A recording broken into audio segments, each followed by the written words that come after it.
ASMR is supposed to calm you, right? But what if it whispered something you weren't supposed to hear? These are 3 true stories where ASMR turned into pure horror. Stay with me, and if your heart skips a beat, you owe me a like and a subscribe. Deal? There.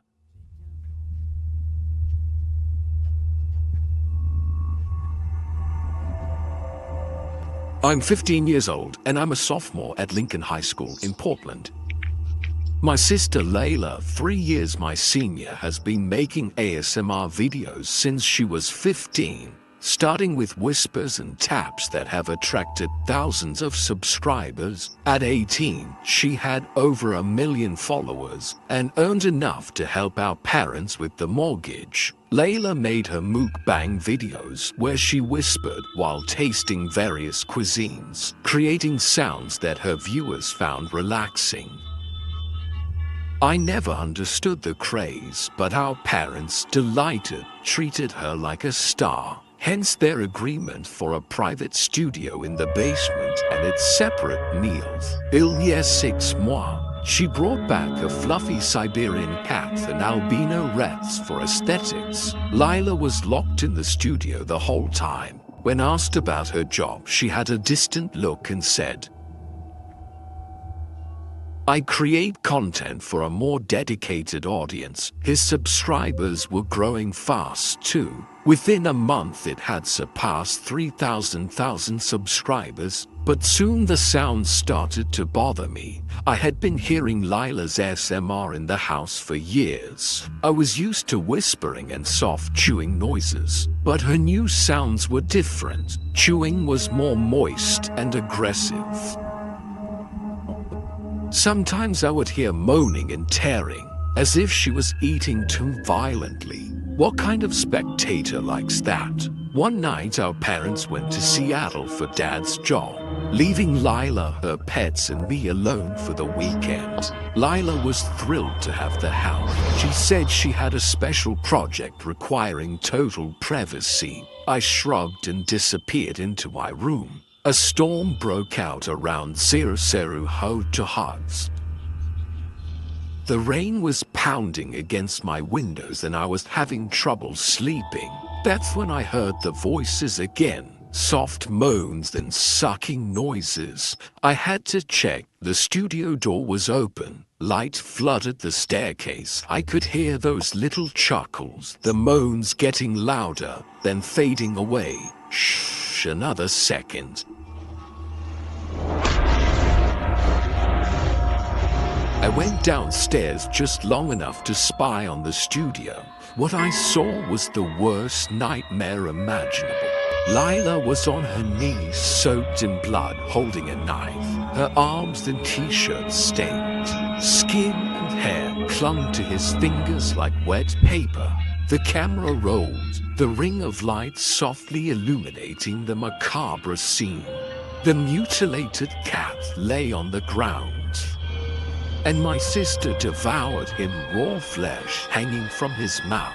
She chewed slowly, each sound resonating for her subscribers. Layla, did I breastfeed? Horrified, she flinched, then slowly looked at me. Jeremy, come and taste paradise. And she says, chewing what? I said, stepping back.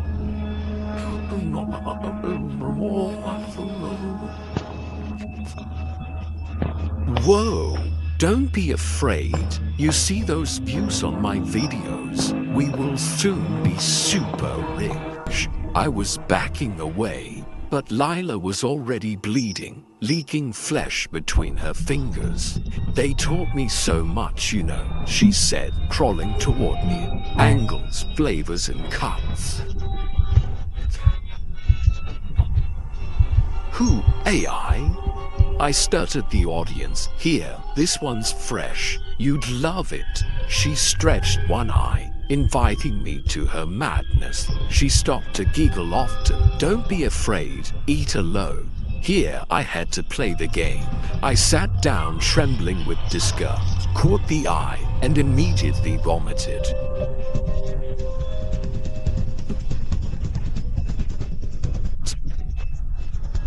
Layla laughs like a baby applauding. You're really cozy. Go try again. She offered me meat. I could take no more. I ran into the living room toward the door, but Layla was faster. She grabbed my arm and pulled me back. Get off me. You've lost your mind.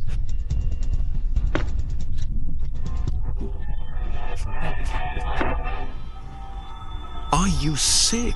I shouted, waving my arms and legs. Layla laughed, amused by my panic. Did you believe in me before this happened? It was the only thing that made me feel alive. I'm not crazy. I'm finally living. I bit his hand to flee to the kitchen, heart pounding.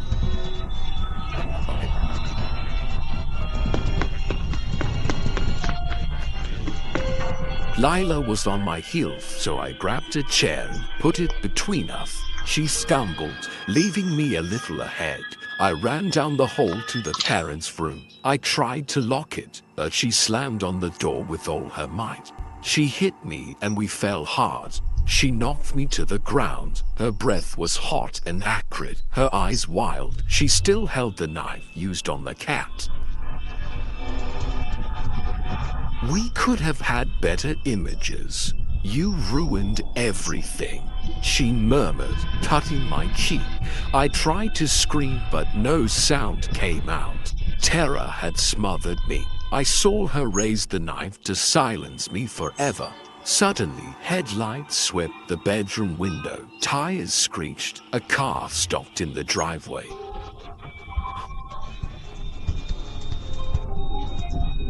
Dear Layla, we are home. Mom screamed. My parents came back earlier than expected. Taking advantage of her distraction, I pushed Layla away and backed away. This time, Layla didn't go after me. She sat there, knife in hand, frozen with madness. When my parents found out, they were horrified.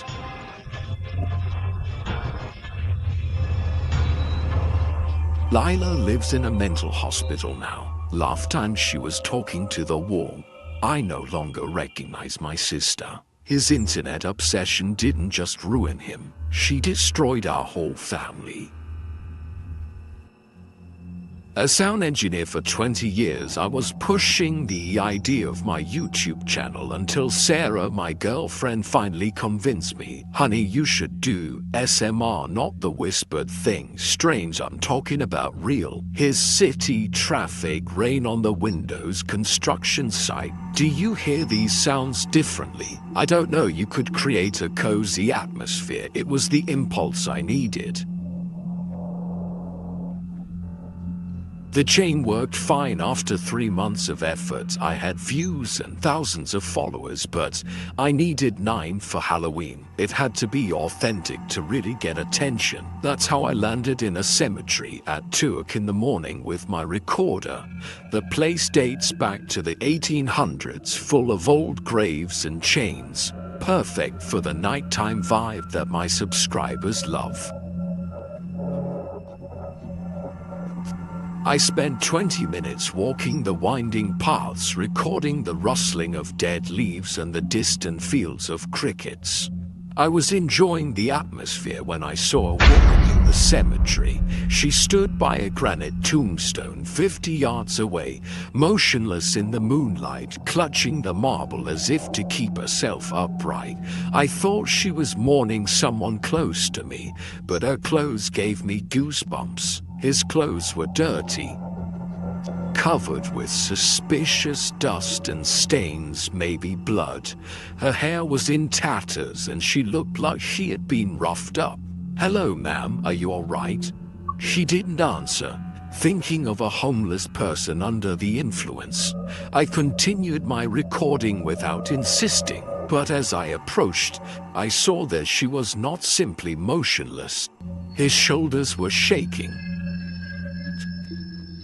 Thick drool flowed from his mouth, shining in the moonlight as it fell to the ground. Suddenly she began to choke as if she was running out of air.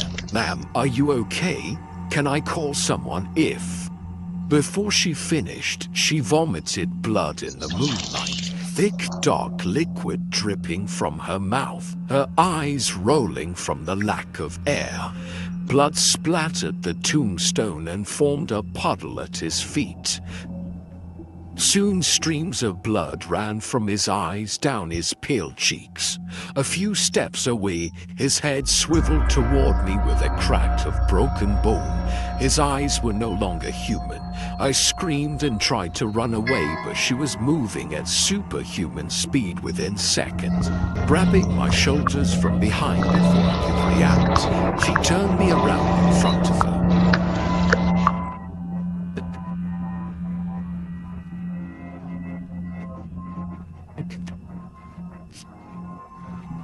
She tried to speak, but only blood came out. Thick clots splattered my jacket and my hot, nauseating face. The smell was indescribable, a mixture of rot and iron. I screamed and ripped my arm off, tearing my skin, but she was relentless. His hand grabbed my throat, squeezing until it blurred my vision. My legs beat in vain, scraping the stone and the damp earth with a guttural sound. She picked me up and threw me across the cemetery. I hit the grass hard, but didn't hesitate. I fled the cemetery, as if pursued by hell, through bushes and falls to my car.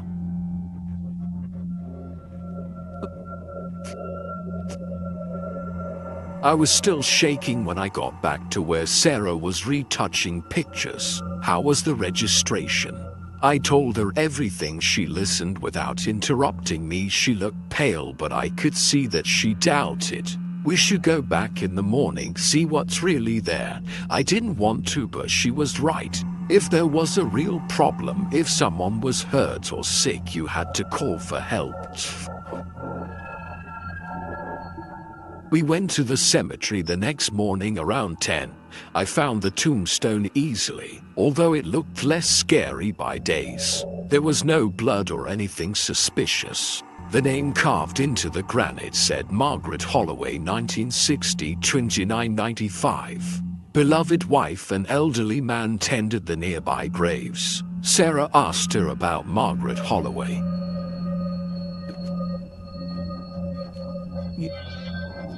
"Have you heard of Maggie?" he said, leaning on his rake. "Poor soul. Her husband poisoned her in '95, mixing bleach with her food. For weeks she died in pain, vomiting blood from her organs, letting go. I got chills down my spine. Locals say his spirit never left," the old man went on. "She was seen here at night, sick and suffering as at her death. Of course, few still believe in it."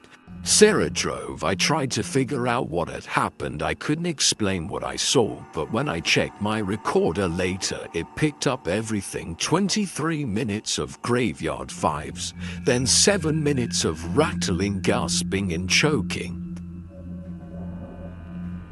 I thought about calling the cops, but if I'd told them that a ghost had attacked me, they would have thought I was crazy. I deleted the file, decided to turn the page. I still make videos at SMR, but nothing with cemeteries or supposedly haunted places. Some experiences are not worth it, and there are sounds that should not be recorded sometimes.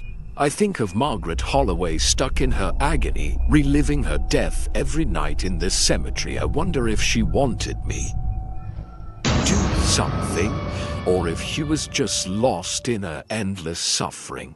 In any case, I never want to see her again, but I hope her soul finds peace one day. The day it happened started like any other. I had driven my van 5 hours in the mountains for a spot spotted online. It was a quiet clearing surrounded by tall pine trees. The fresh air was like the monsoon, with the crackling of nearby fires. A perfect hidden gem for my ASMR channel that was finally taking off. Got my tent up and everything set up. Quickly fixed the camera for the golden hour. Crackling stove, great for my fans. For a while everything went as planned. The cut plants were clean, the meat sizzled wonderfully. I was already imagining the comments. Then the sun went down and the coyotes started. The first scream came from the west, followed by another from the north. 10 hands later, they screamed from everywhere, forming a circle. I kept filming, feigning the wild atmosphere, but my instincts screamed, angry. Coyotes only surround you if they are hunting or being hunted. I snuck into my tent to eat and film, eager to get it over with. The mosquito nets gave me a view of the dark forest, the camera filming every bite. I lifted the first piece of steak when a movement took my breath away. I turned around and saw 2 big blue eyes staring at me. Someone was watching me in the dark. For a while I only saw the eyes in the bottom, but I could feel him smiling.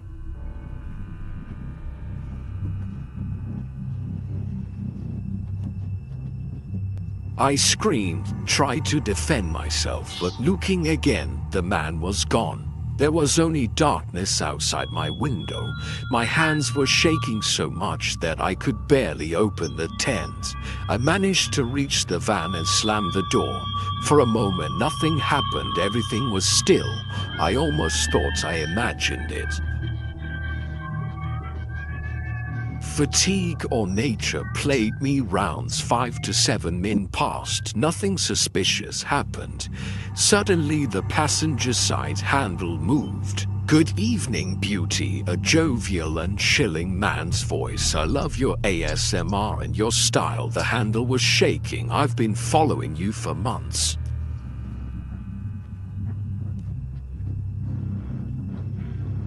Says it, turning around. "Your geolocations are a real gift." Who are you, AI? I started a devoted fan, he murmured as he approached. "I drove 6 hours for you. Come out, say hello. An autograph, maybe the engine stalled." He tapped on the window. "Oops, I sabotaged your car a bit."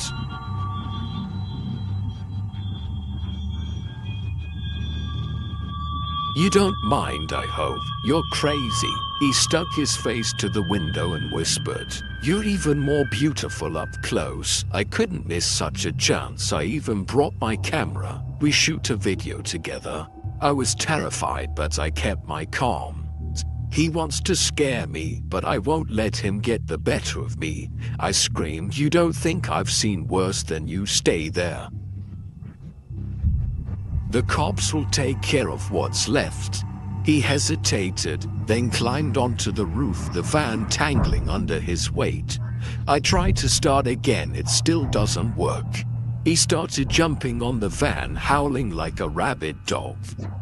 To crown the tour, the weather turned to drizzle, and then a shower fell through the dripping windows. I saw him come down, circling around like a vulture.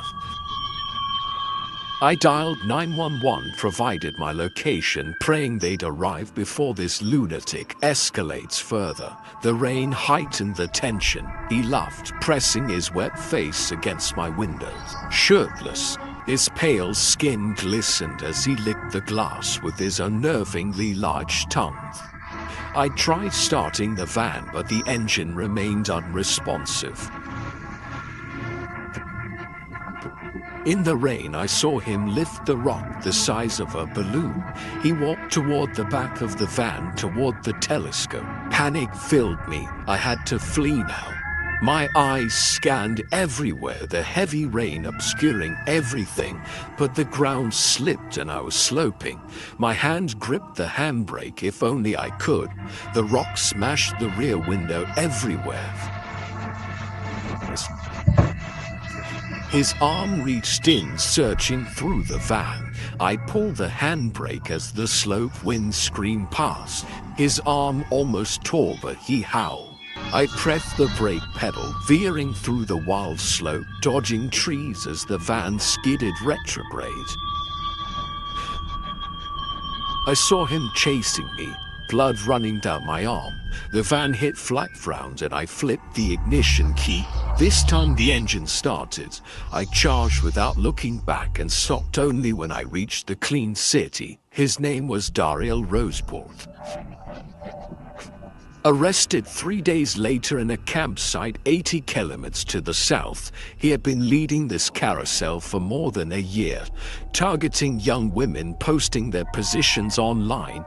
He received uncompressible life sentences. I left YouTube all wiped out, but I still wake up sweating knowing there are other psychos out